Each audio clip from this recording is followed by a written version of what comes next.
ఖుషి ఖుషి స్కూల్కి వెళ్ళనని ఖుషి అన్నప్పుడు నువ్వు ఒప్పుకున్నా బాగుండేది మామయ్య. ఖుషికి ఇలా జరుగుండేది కాదు. ఒళ్ళంతా ఎన్ని ర్యాషెస్ వచ్చాయో పాపం.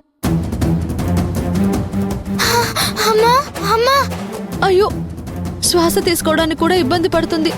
ఏమైందండి? నా కూతుర్ని తాకొద్దు.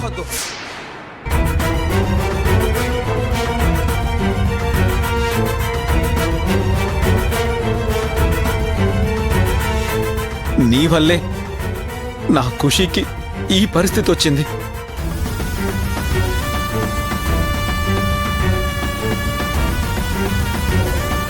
నువ్వు ఖుషి దగ్గరికి రావడానికి కూడా వీల్లేదు. ఆవేశపడకు శ్యామ్. ఖుషి నీ కండిషన్లో చూశాక ఆవేశం రాకుండా ఇంకెలా ఉంటుంది నాన్న? నేను ఖుషి విషయంలో ఎంత జాగ్రత్తగా ఉంటానో తెలుసా? తనకి ఇంట్లో హైజీన్గా చేసి పెట్టే ఫుడ్ తప్ప అవుట్ సైడ్ ఫుడ్ అస్సలు అలో చేయను. నువ్వు వెరైటీ ఐటెం చేసి పెడతాను అంటే తనకు పెట్టే వాటిల్లోనే ఏదైనా డిఫరెంట్గా చేస్తావు అనుకున్నాను, కానీ అడ్డమైన ప్రయోగాలు చేసి నా కూతురు ప్రాణాల మీదకే తీసుకొస్తావు అనుకోలేదు.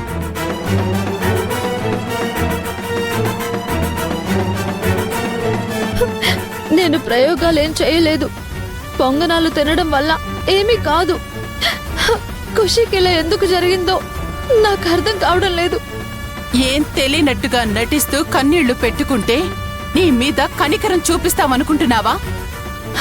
నేను కావాలని ఇలాంటి పరిస్థితి తీసుకొస్తానా? నేనేం చేయలేదంటే నమ్మకుండా కావాలని నేనేదో విషం పెట్టినట్టు అందరూ నన్ను నిందిస్తున్నారేంటి?